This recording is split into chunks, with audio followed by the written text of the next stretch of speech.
Alright, hello everybody. This is Funny Name, and this is a sort of behind the scenes look at Storyboard, which is a 9-track album about two friends that I made over the span of the past 6 months or so.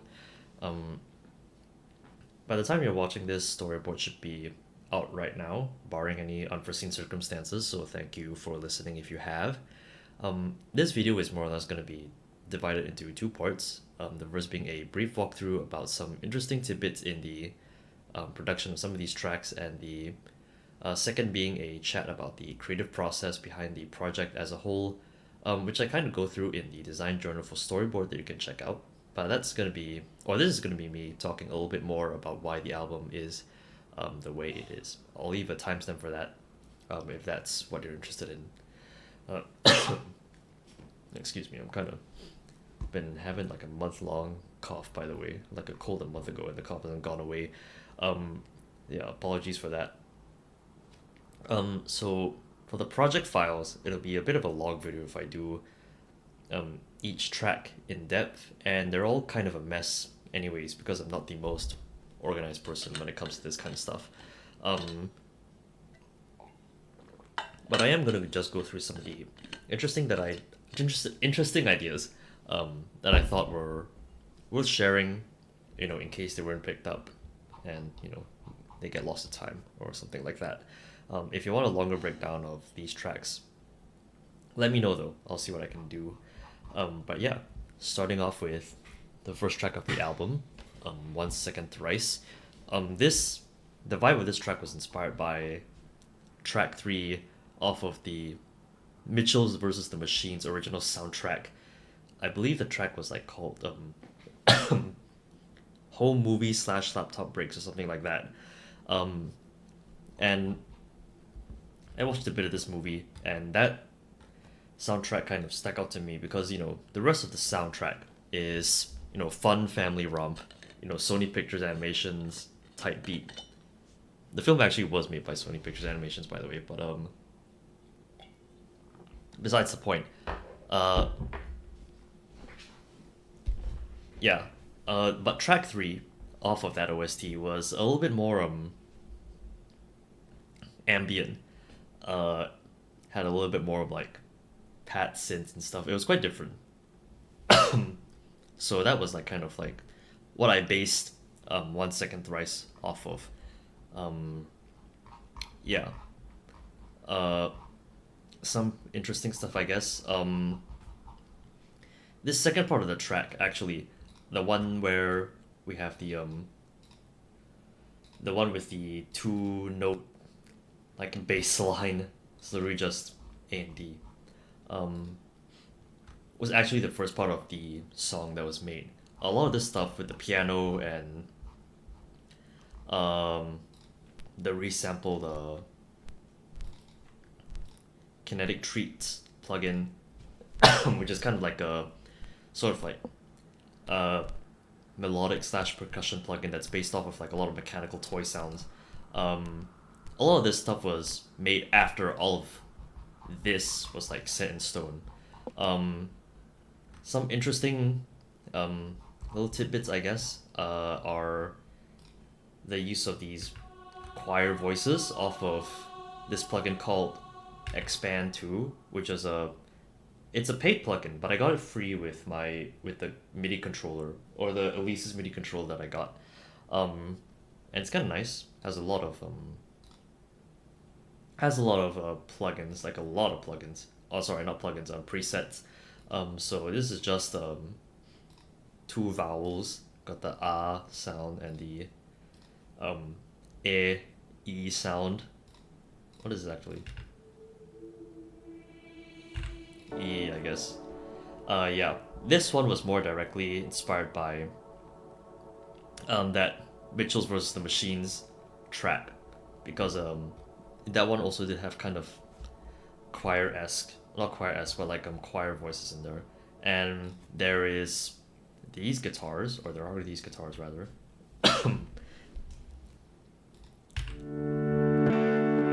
Yeah, these were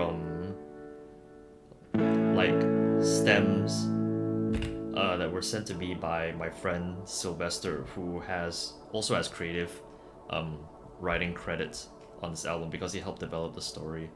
Uh, he sent this to me like years ago for some other track. I think I like asked for them, um, and they're pretty good for what they are, which is like just sort of home recorded um, guitar like notes or chords, uh, or like chords I guess. So I just sort of kept them, no harm in sort of like preserving them and seeing where I'll use them down the line. And I did use them for this project. Um, it might sound like they're clipping. They're not. Well, I mean technically they are, but it's just a distortion plugin, with you know a hard clip. But yeah, pretty simple and straightforward. I guess you have like a bunch of like reverse synth note risers here. A little bit of reverb on there. Yeah, pretty straightforward all things considered. Oh, and there's this plugin called Synthsphere. Uh, it's a synth plugin that doesn't give you a lot of parameters to mess with. What it does give you is a bunch of preset sounds and sort of this little thing um, where you can like move around and then it'll wherever you are on this like sort of 3D map will determine how much of a specific preset sound is in uh, or how much of this specific preset is in the sound that's currently playing. So right now it's at like 73% on this preset called Lush Strings, and then you have all of these other stuff in the background as well. So which is pretty neat. So it's used on this track here. But yeah, that's 1 second thrice. Again, pretty straightforward. Sort of a starter track. Ends with a oh yeah, wait, hold on. Ends with a bit like a bit crusher, sort of going down and stuff.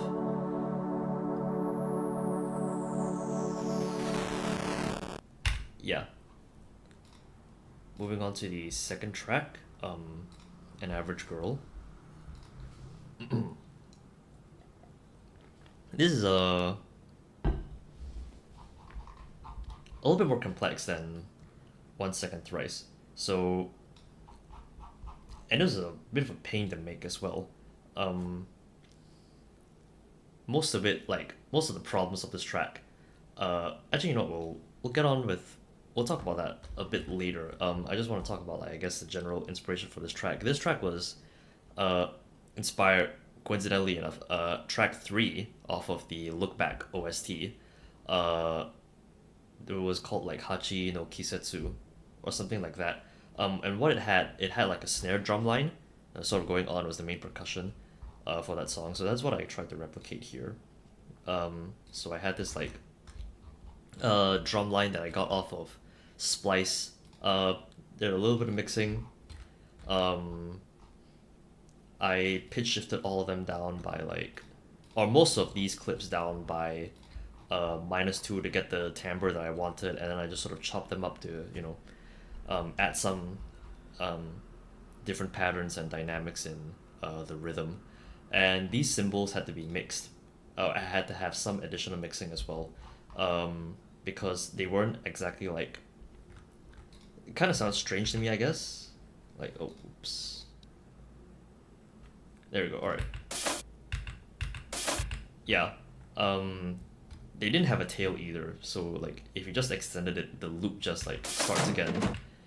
So I added like saturation, EQ, and a bit of like soothe to sort of make it a little bit less harsh. Uh, Now part of the reason why this track was like kind of difficult to deal with was because of this specific track right here. This is I think the main pad synth. We can take a look. We can take a listen to what it sounds like.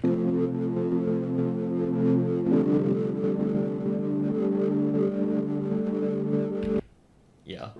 Um, what it is, uh, in the early days of this track, I don't really know why I set the unison um, parameter on Serum for this specific thing or this specific track to 7. And these are just stacked chords. So, on its own, in terms of like CPU usage, shouldn't be that high. But because I set it to 7, um, there's just a lot of sounds like sort of playing at once whenever a note is, or whenever like this 6 note like stacked chord is triggered. And I just sort of like written it off in my mind until, as this project file got bigger, um, the CPU usage just started going like haywire. And I was thinking like, that's kind of weird. So I sold every track to kind of find the problem, and it was this, and that was when I rediscovered that I had set the unison to 7 voices, which was my B, I guess.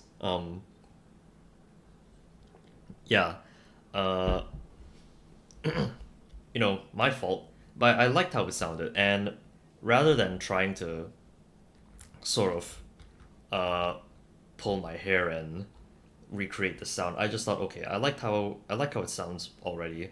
Let me just freeze the track to sort of save some CPU usage, which it did. But the con was that like every time I wanted to adjust anything with the mixing, so compression, EQing, all of this stuff, I just had to unfreeze the track, and it takes a while to like refreeze it. It's just kind of a pain. It's why I'm not like um unfreezing it right now, and also partially because it would spike the CPU usage, but that's just my fault. I can't really like I don't know why I did that, but I guess it just sounds nice. Um, this track has the Francesca motif. She's one of the lead characters in the story, and let me just play it.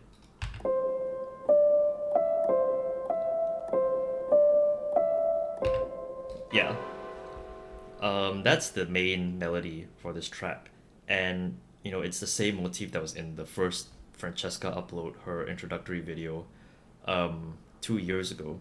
She's the channel mascot. She's the main character. Where other place could you use that motif, but here, and yeah, that's also why it was called an average girl, because her whole tagline was an average girl with big imagination and stuff. Um, Other interesting bits. This synth, I guess, is kind of interesting. Um, it's the Bell Lead preset off of um, Jun Kuroda's Synth 1 Presets Volume 1 for Synth 1. Um, so here it's, just kind of raw, and here it passes through grain delay, which is like kind of like scatters it um, in, I don't know, the sonic plane or something like that. And hysteresis, which is a like a glitchy FX plugin. So that's what it sounds like here. And of course a little bit of reverb at the end. This instrument specifically is more textural than melodic. So what I did when I recorded this was literally, I think I was just listening back to the track, and I was just pressing random keys on my MIDI controller, because again, this is more textural than melodic. So the actual, like, as long as it was in key, it should sound fine, but it's more to add a little bit of like that zest, I guess. Should I say that? I don't know. Uh, yeah, that's pretty much it, I guess, for the interesting parts. I don't know, we got a timpani here, or a timpani, that's kind of fun. Yeah, it goes along with this kick here, which is introduced like at the climax of the track. Yeah, pretty much that's some unused tracks at the end here, some of the bass tracks and whatnot. Yeah, that's pretty much it for An Average Girl. Well, let me turn off the audio engine here, so the CPU usage isn't too bad. Ballpoint pen and gleaming, I'm just gonna bundle it up together. Um, they both kind of existed before uh, Storyboard did, or at least they predated uh, when I started actually working on this album. Um, which is why they also kind of sound structurally similar, because they quite literally originate from like their own 16 bar loops.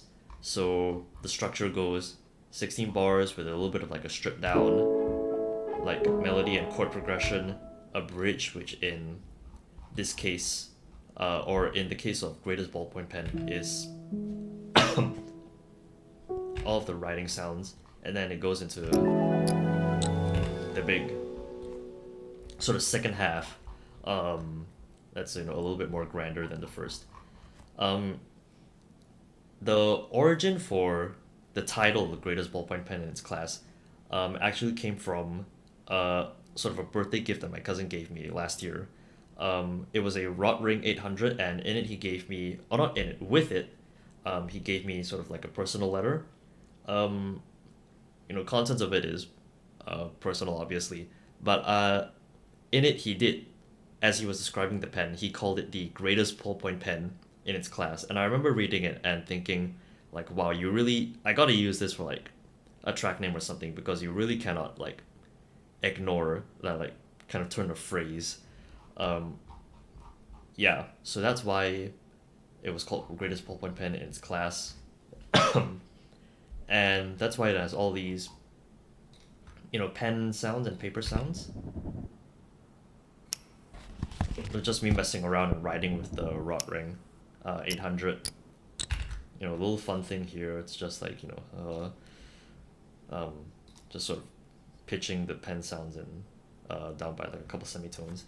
And I added the paper sounds as well, because, it's about the main character and, their hobby of journaling. All in all, a bit cheesy, but like, it's called the greatest ballpoint pen in its class. And, as cheesy as it is, it felt a bit more wrong to not include any of like the very like distinct pen sounds um, in the track. But yeah, um, that's it for ballpoint pen. Gleaming, the project file doesn't really have anything too interesting going on. Um, Neither does Interlude 2, aside from like that sort of like funky uh the way in which it trails off and leads to track 6. But yeah, Interlude is, it's an interlude. It does what it does. Going to Pain Points, which is the 6th track off of this album. This is where sort of narratively Francesca and the main character's relationship starts to break apart a little bit. And this is, well, it's called The Last Song as a working title, because this was the last song to be made for the album. And I wanted there to be a track that was more explicitly split into multiple parts. Like, 1 Second Thrice is kind of like split into two halves. But I wanted something that is more, well, or was more explicitly split into different parts. And this is what Pain Points is, because like, the 3 parts are very distinct or quite distinct compared to each other. So the first part here, this was originally what Pain Points like was. This was just the entire track originally. And the entire idea is that it's kind of like a duet between, oh well, most of it is just like the same like stacked piano tracks, but occasionally there will be some like interjections of like a lower octave piano and a higher octave piano playing, and you can kind of see it in, or what I was going for in this section here. Oh, oops.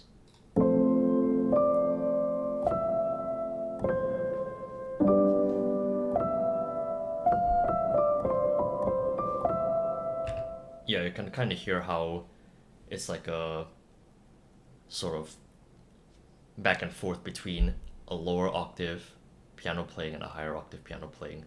And I tried to emphasize this a little bit by sort of panning this one to a bit to the left and this one a bit to the right. But yeah. So this is the first part of Pain Points. A little bit of a slow piano track, very similar to the first four tracks of the album, which is about Francesca's and the main character's friendship. And as it starts to fall apart, it gets a little bit more disjointed. I have the kilohertz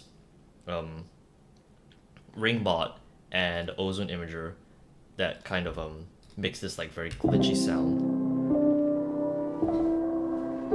Yeah, you kind of feel their friendship like starting to fall apart and stuff. You have a little bit of a little oops. Transition here goes into the second part of Pain Points, and this is where it starts to get, a little bit darker in sound. This is a bit more bass forward than the previous four tracks. And stylistically, it corresponds with the stylistic change of it corresponds with sort of the narrative change of the main characters and the Francesca's friendship sort of breaking apart. Yeah, that's why this gets a little bit more darker in tone. Also, I added these drum loops off of Splice as well, just to add a little bit of like urgency. Yeah, I didn't mess around too much with these. You have these like nice little glitch sounds. It's literally just resampled from the distorted like ring mod like versions, or not versions, but the effects on this track. Yeah, I just thought it was a sort of a nice thing to like sample and incorporate back into Pain Points Part 2. And then it goes into Pain Points Part 3, the big climax of the this track. And I wanted one track, or I wanted something that was a little bit more like electronic focused in the album, because so far by this point it's all very sort of piano heavy. So this was meant to be that, I chopped up a drum loop, like a single drum loop, in as many ways as I could like possibly like figure. So got that. Yeah, you got a flanger effect for that one. You got sort of rapid hard pans for these four clips here. This track is actually also like quite simple. A lot of the space is taken up by the percussion, but in terms of instruments, or melodic instruments, it's really just these four tracks. So there's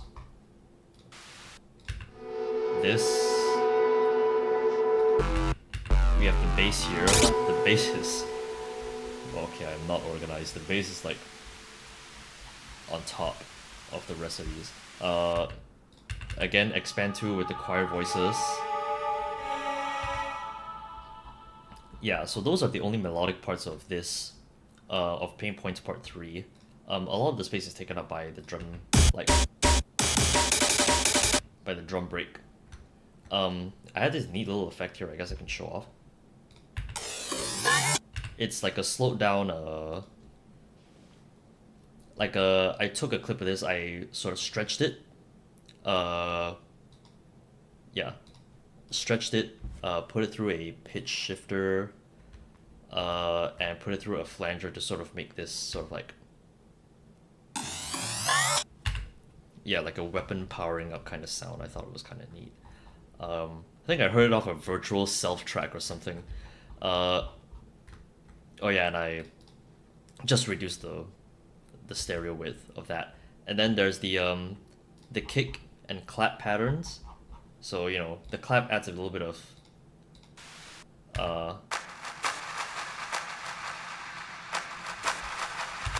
yeah.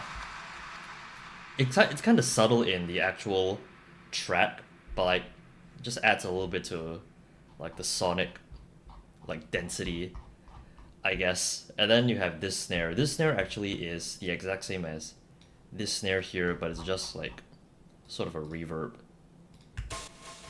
it gives this specific snare like I think a little bit more weight. And then you have a couple kick rolls here.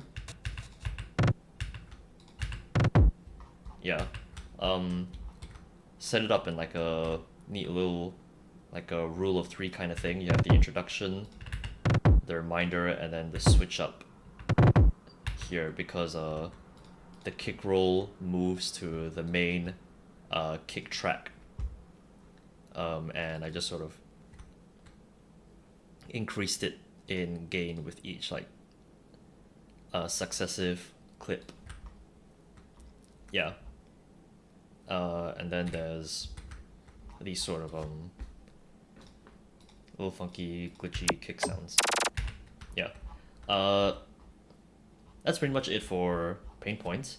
Got a bunch of effects, like, well, not effects, but like risers here.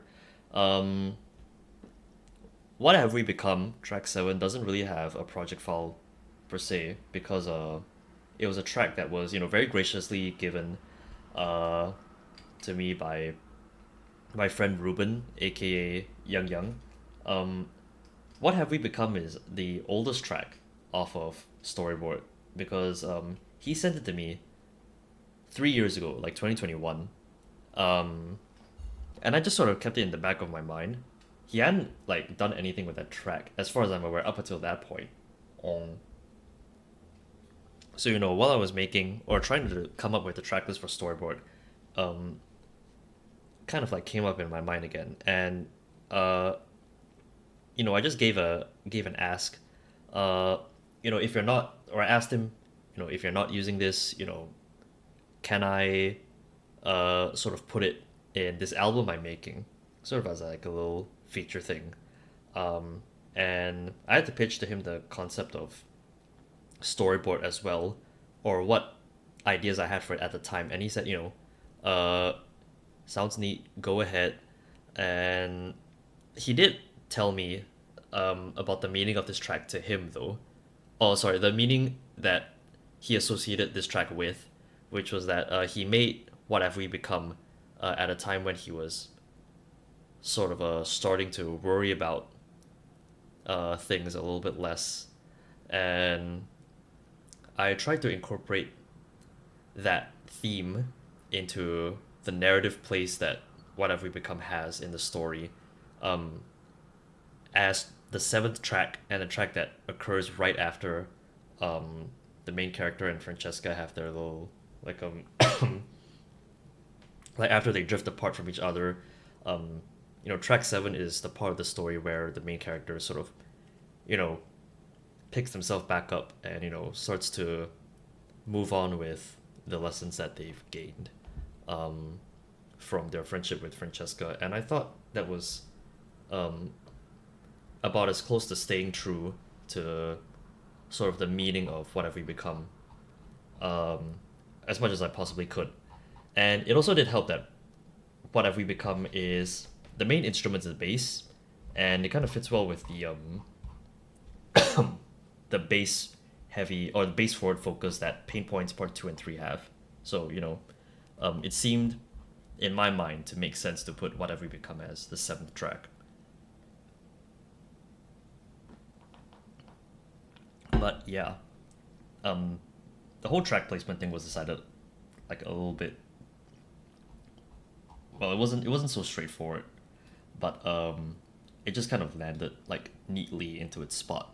Um, Track 8, Go Ahead, doesn't really have anything too interesting going for it either, apart from the fact that it was called Experience for the longest time, and the reason I called it that as its working title was because, you know, it's that part of the story where the main character sort of takes all the lessons that they've learned from their friendship with Francesca and, you know, brings it forward to new friendships that they find in the future.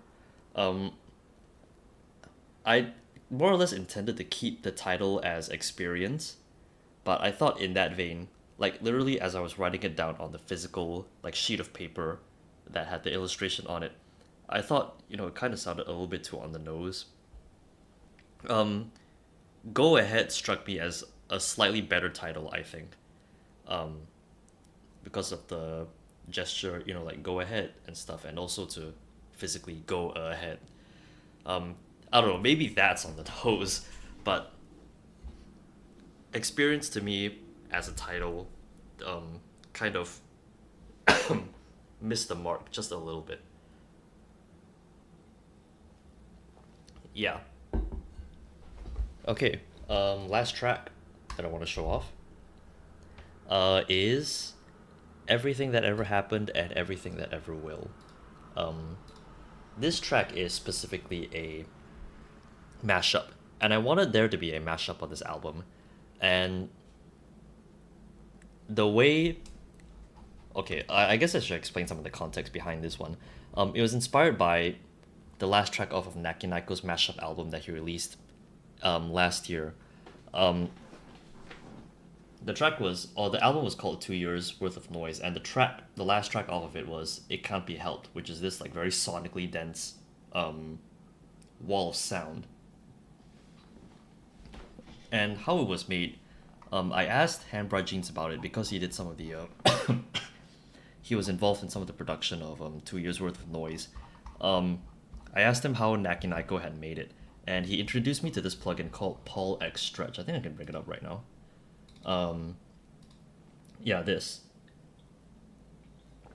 I don't exactly know how it works, but you put some audio into it, and it stretches it out. It stretches the audio out by like incredible proportions, like hundreds of times or something like that. That leads to these like very sort of very dense, very lush, ambient, like almost like synth-like sounds. I can show you what that sounds like, kind of.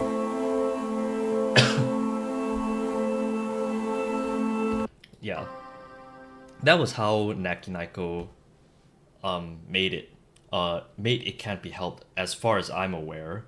And I thought it's a neat concept. It's a very at the time like a very new way to do a mashup for me at least. Because the samples are just distorted beyond belief that you can't really pinpoint what the source was.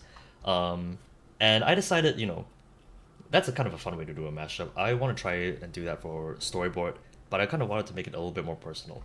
So these three tracks here, or these three tracks here, form the sonic like foundation because they are like sort of the densest sound. And these were plucked from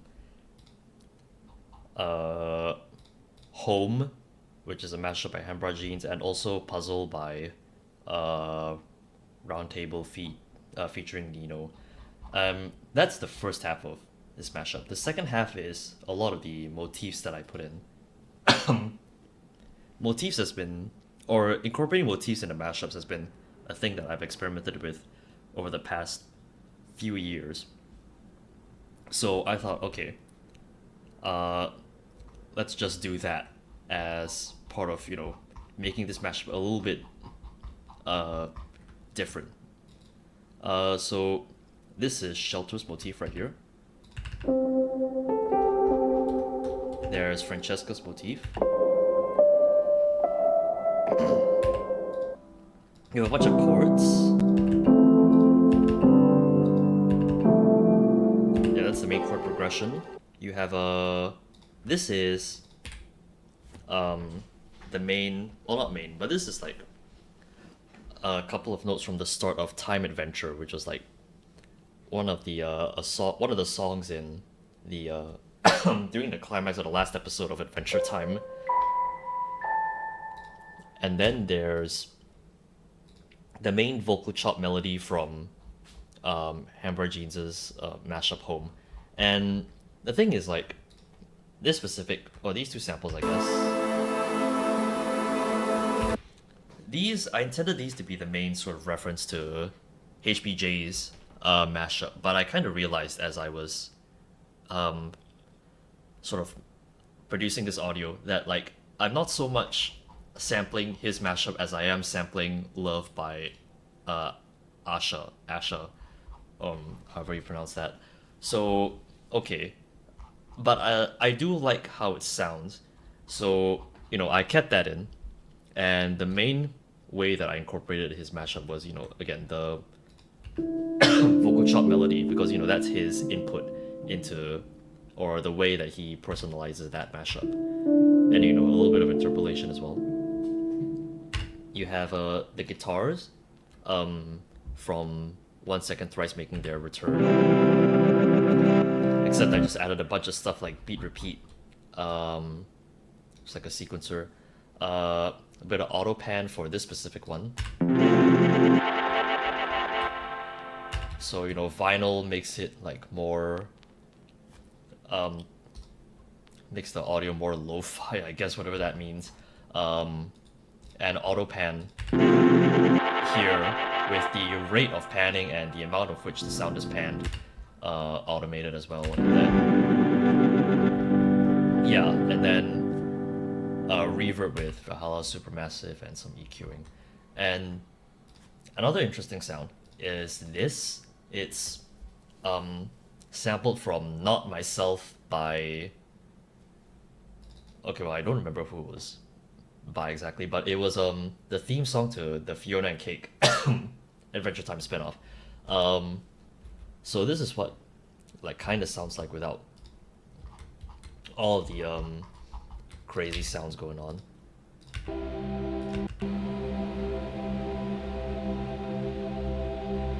But of course, that's not what it actually sounds like in the track.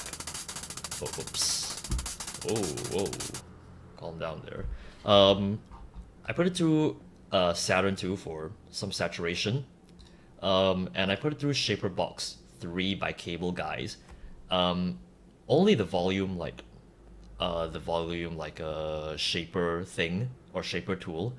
Because I don't really have access to any of the other shaper tools. But what it essentially does is it's a very simple volume envelope. So yeah, volume goes down, volume goes up. You kind of see that, yeah. But what I did was I automated the duration for which this one graph like represents. So for example, at this point in time, in the automation, this graph currently represents, or like let's say here, this graph currently represents 32 bars. So this here to this here, or the start of the graph to the end of the graph represents 32 bars. But what I did was I automated it so that that duration goes down progressively. So for example, it goes down from 32 bars to 2 bars here, and then it goes down to representing a half note, like this entire graph representing a half note, and then it goes down to quarter note, eighth note, yeah, and then 16th here. So what it does, or at least my intention was that in the context of the full mix,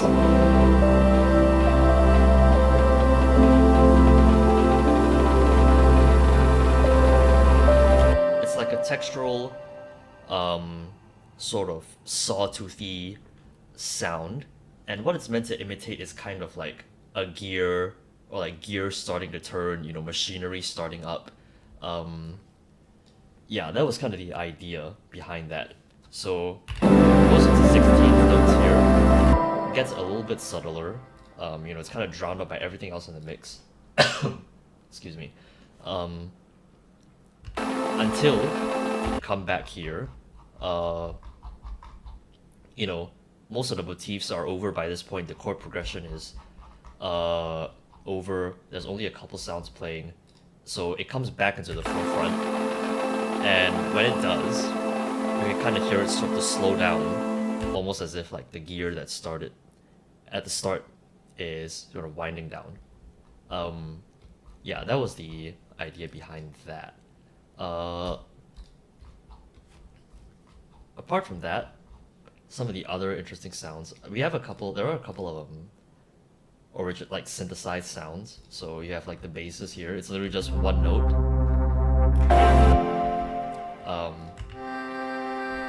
A synth chord here, And this, which is the opening like chiptune notes from Knock Yourself Out by Porter Robinson, off of Smile.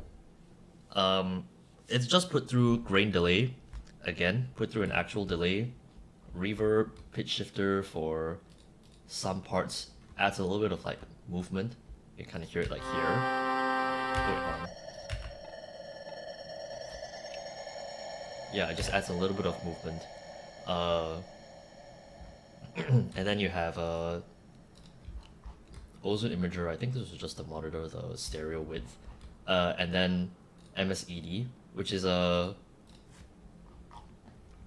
like a pitch shifting plugin by. Wait, hold on. There's like a pitch shifting plugin by Voxengo, and what I did specifically was for this specific clip, I automated the hold on. Let me try and demonstrate this. I automated the side gain to go down, while the mid gain goes up. So it kind of does a little bit of a funky, like, stereo, like, kind of does a funky thing in sort of the stereo space.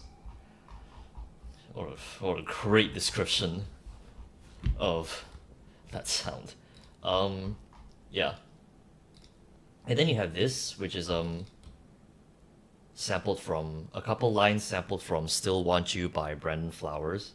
Has a shit ton of effects on it. So what it actually sounds like originally is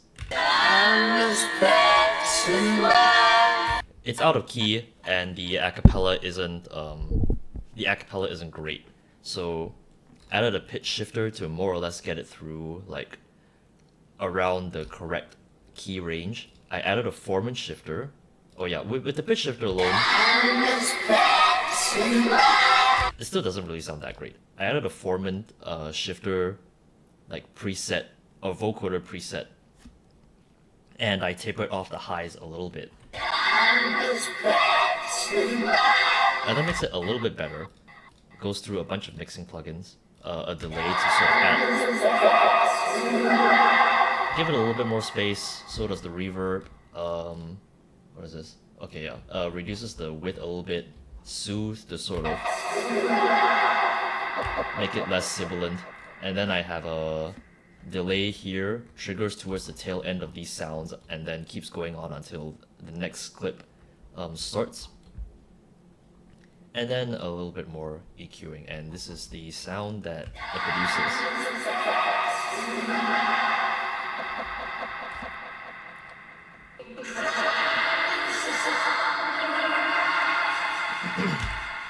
Yeah. There's that. I just chose Still Want You because I thought the lyrics kind of fit in, the whole theme of this track. The despite everything, what does he say? Yeah. Oh yeah, and then we have a funky little delay thing that plays as this sample like trails off. Yeah.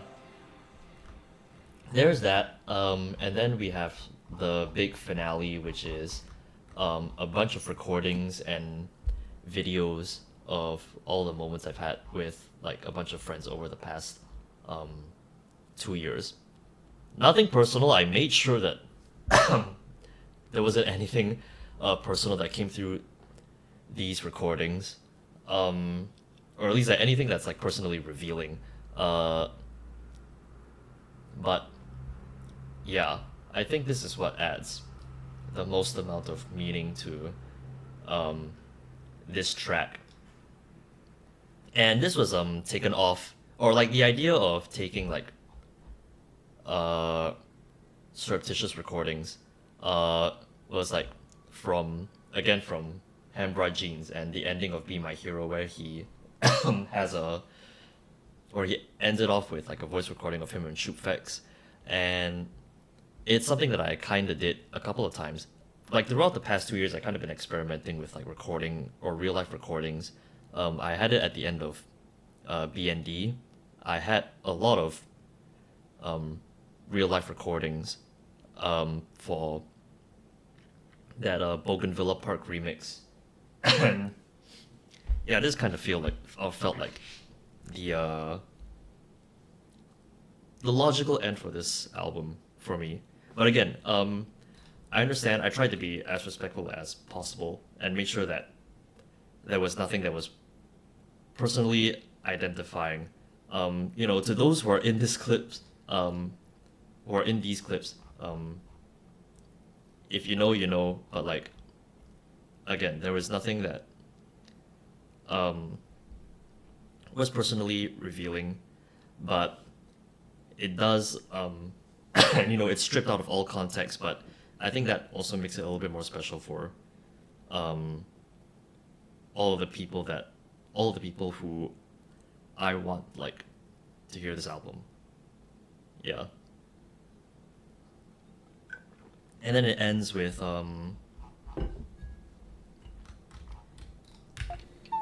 this fucking cuckoo clock from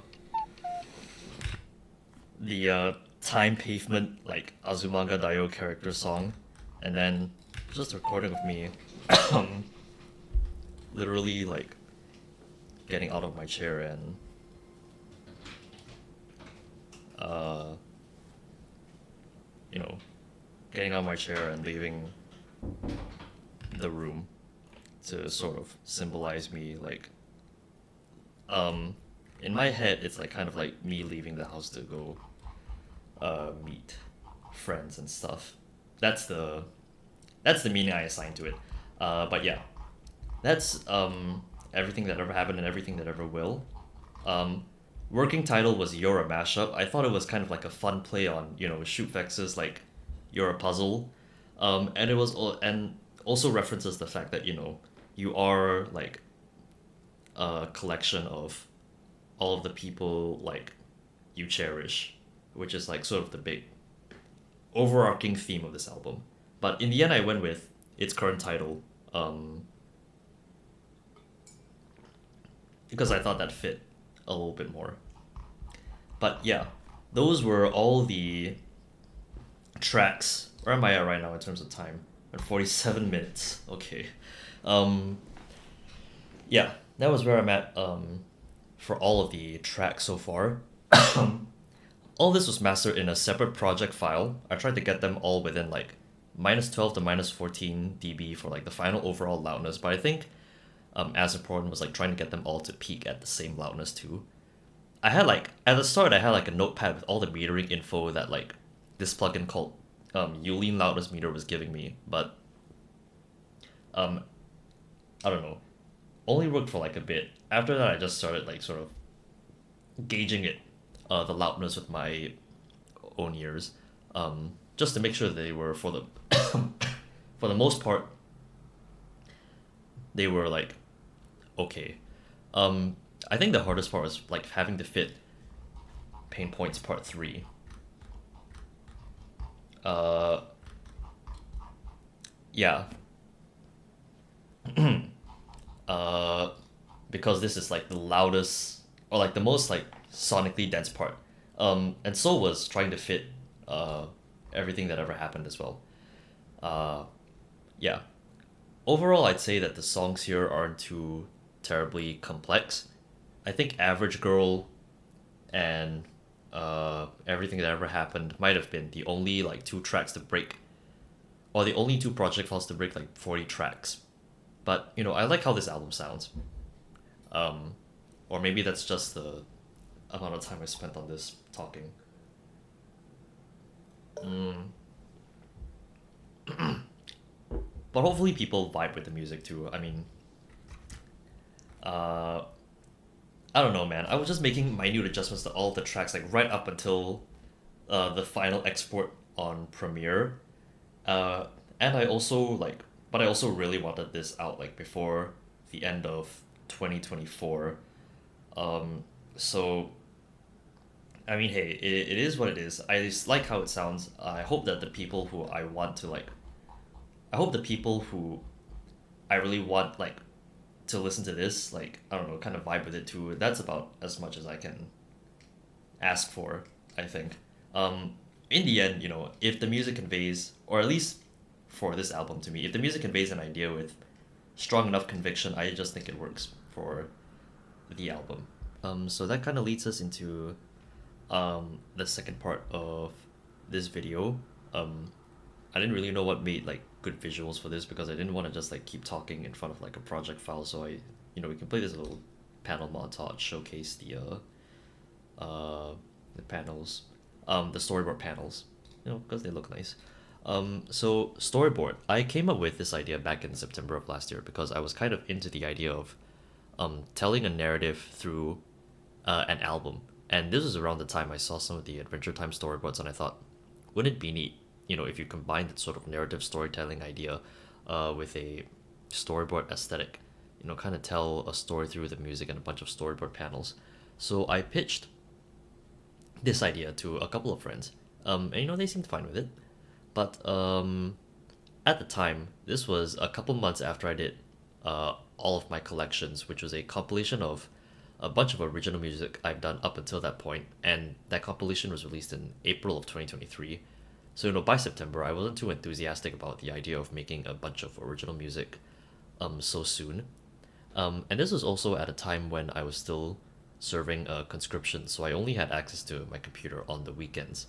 And at the time, I wasn't really up to like race against the clock every weekend to get as much done as possible. So I just sort of shelved the idea until I thought I was ready. Um, Fast forward to June of this year, I made a bunch of collabs and remixes in between. But my conscription was ending in a couple of months, and I was going to uni straight after. So I thought, okay, I'm kind of in this transitional period. I have a bunch of original work in progress tracks that I can kind of work off of. I think ready to start working on this storyboard idea now. So that was sort of the headspace I was in. Just for context, uh, yeah, I compiled a bunch of tracks that might or might not make it into storyboard, and I talked with my friend Sylvester about the story. Things like how we were gonna pace it, the size and scope, stuff like that. Like at the start, one of the ideas we floated around was doing kind of like an A-B story somehow. There was also like the big question, what was the actual story gonna be about? Let me check if I'm still recording this.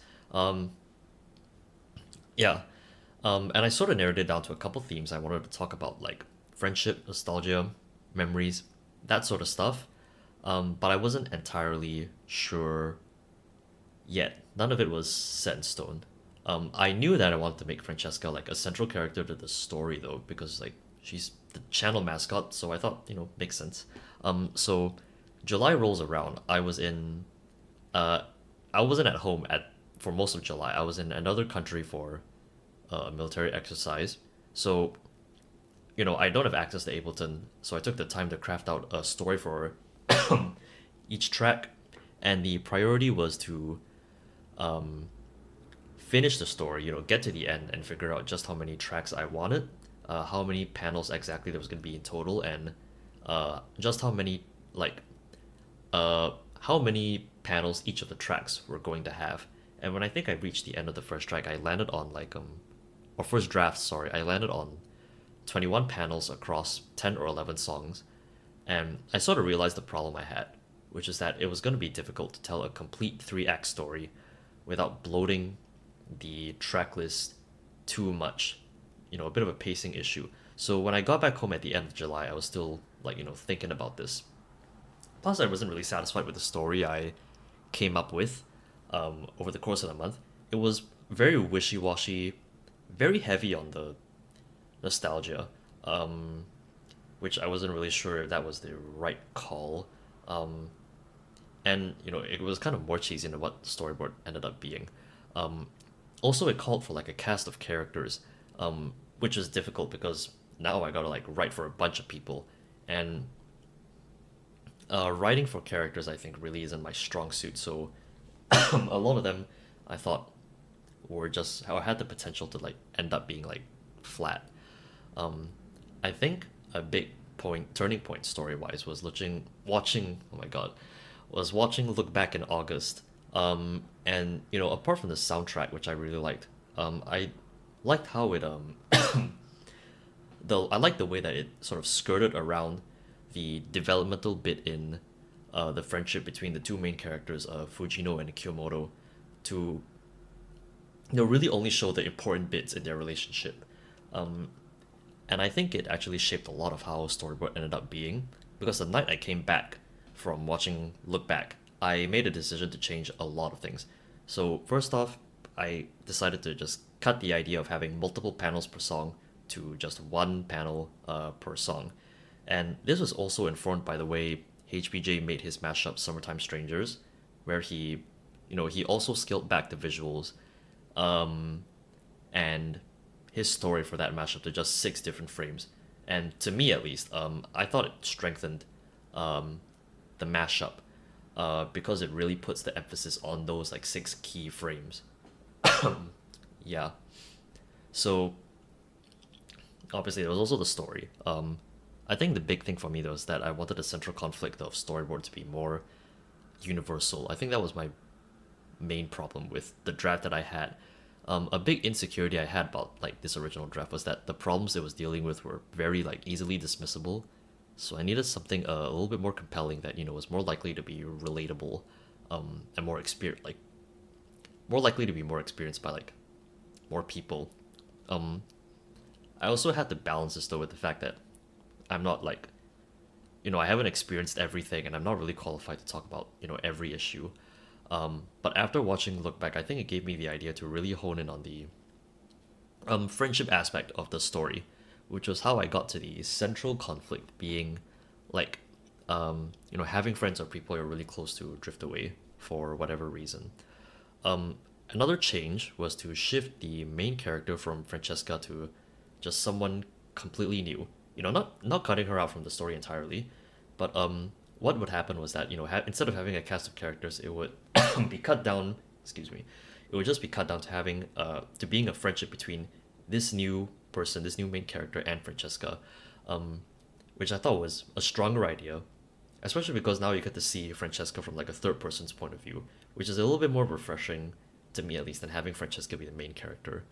Um, and I wanted this new like main like this new MC, this new main character to be sort of like both a stand-in for the audience, to substitute their own experiences in, but also not be completely flat. Um, like you could believe that they could be a real person, I guess. Um, which is why they had a couple personality traits like journaling and stuff. And um, hopefully it came through that their dialogue was also written a little bit differently. The main character and Francesca, like an example would be here I guess the main character being a little bit more shy in front of a camera than Francesca is. Um, yeah.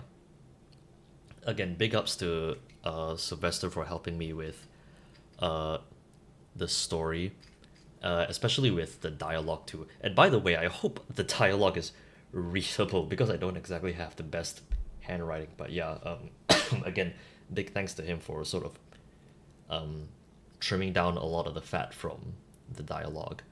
Um, I had this whole concept paper to like finalize what each track was gonna be about.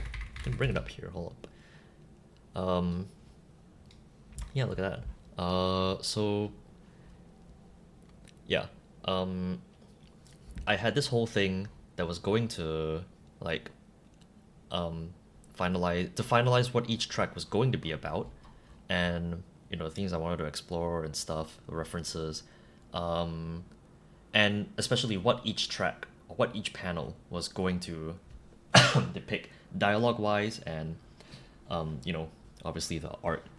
Um, yeah, and the the biggest like oh yeah, I guess there was also I should probably talk about the music. There was the music too. At some point I had to start listening to the or I had to start actually like working on the music. um Yeah, so I started re-listening to some of the different tracks that I thought could fit into the album. Um, and the biggest problem I think was balancing the coherence that movie or TV show soundtracks usually have, because that's, the main, that was the main idea. Some funny references here. Hold on, let me close this tab. It's kind of distracting. Um, Yeah, the biggest problem I had was balancing the coherence that like movie or TV show soundtracks usually have, because that was the original vision I had for Storyboard, versus like having each track be more individualistic and sort of stand out more as standalone tracks. Hopefully there was a balance between the two. I tried to sort of address this issue by having the album more or less split into two parts.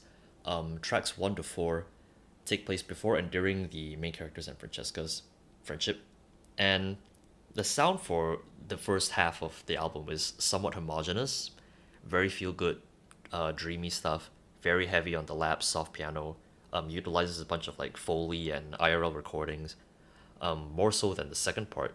And after the interlude, the second part, track 6 to 8 and 9, I guess, it's a little bit less coherent, but the aim was to have a little bit of that sort of disorganization to get across the emotional impact of a friendship sort of breaking apart in that sort of way.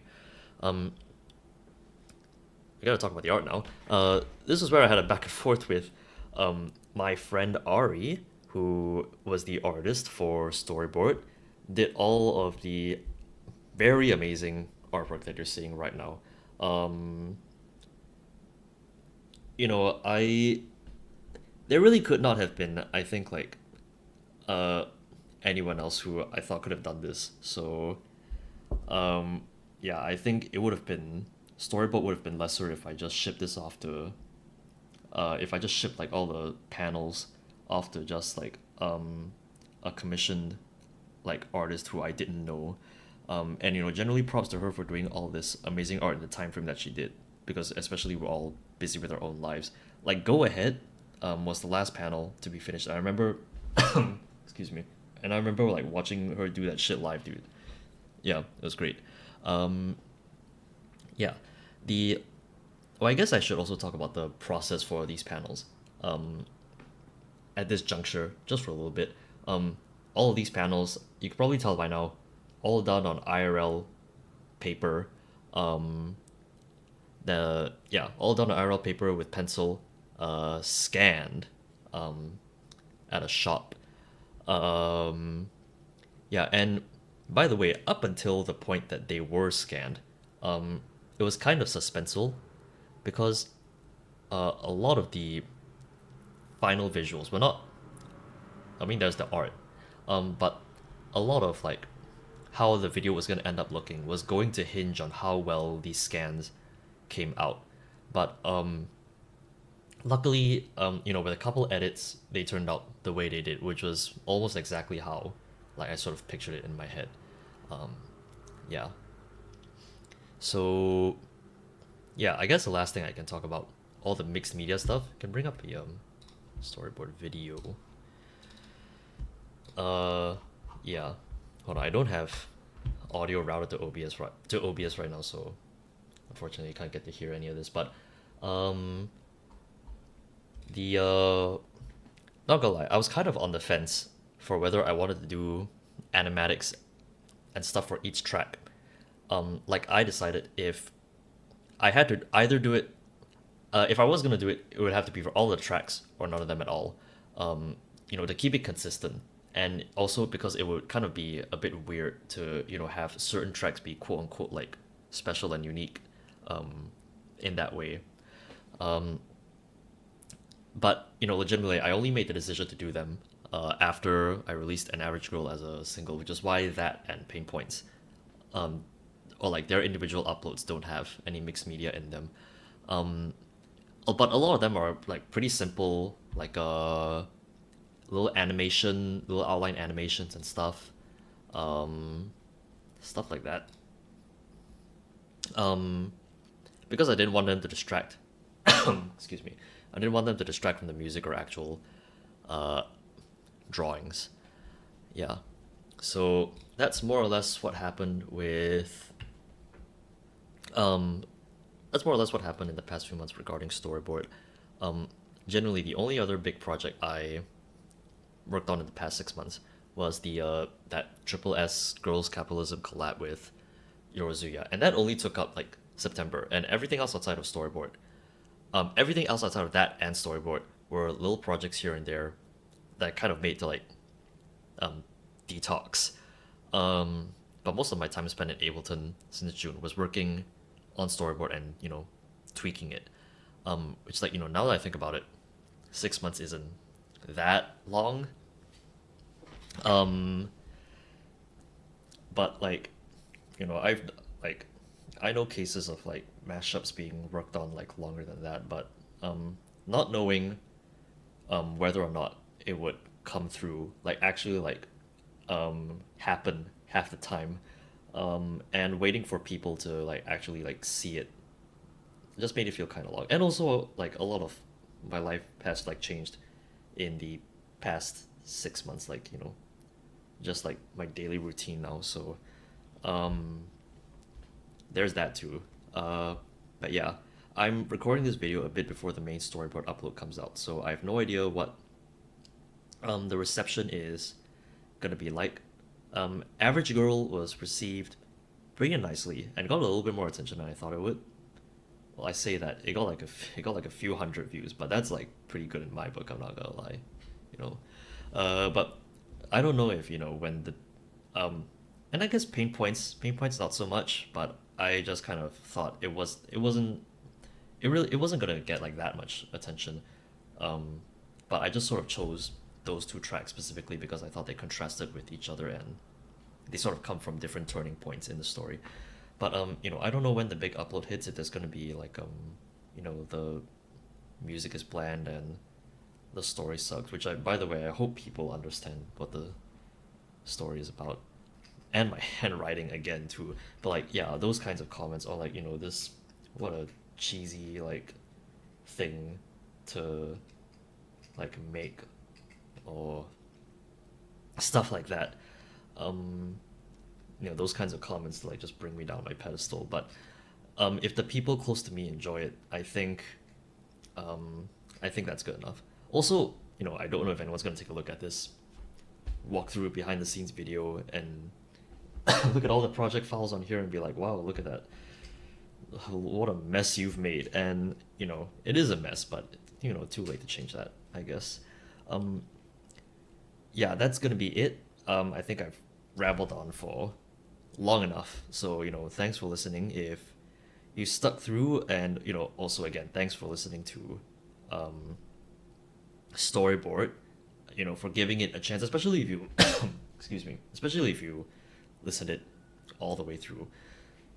All I can ask for. Yeah. Okay, I've ragged on this project a bit. The production quality, the the short uh lead time, or like the expedited lead time that this had. But generally, this project is, I think, um, has a bit of meaning for me, I think. And having the cooperation and the help of a lot of people, from Ruben, who gave his track, very graciously, to, uh, just everyone who like helped out with, Ari with the art, Sylvester with the story. Um, yeah. And I think it's kind of surreal, I think. Like a year ago, this was an idea that was kind of floating around in my head, and now it's like I'm looking at it like right now. It's real. There's actual music for this. Uh, there's like things I can look at. Um, yeah, it's just a real like physical product now that didn't exist before, and it's like yeah, no, I mean like every time you make stuff, it's like that's crazy, man. It's what the fuck am I talking about? Okay, wait. Um, yeah, okay, that's going to be it. Um, yeah. Uh, don't know if you noticed, I had to re-record. I had to re-record this bit, because the previous one, the one take recording kind of got out of hand. But yeah, that's gonna be it for now. I don't really know what's gonna be next.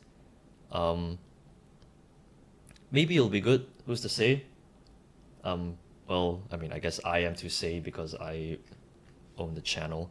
But yeah, maybe it'll be good. But for now, I think I'm just gonna step away from this a little bit. I don't really know what I'm gonna have to. I don't really know what I'm gonna do in Ableton now. Um, I'll probably detox from this a little bit. But also I'll just spend, I guess, like a bit of time sort of reveling in this being like finally out. But yeah. I look forward to seeing what I make in the future. You can see right now I'm giving a thumbs up. But yeah. And hopefully other people would think it's good too. But all right, yeah, that'll be it. I'm gonna stop myself before I keep going in circles. But yeah, hopefully people vibe with Storyboard, and I mean, at least it's out, I guess. Better than just having it like kept in my mind. But yeah, all right, that'll be it. Thanks for listening, and see ya.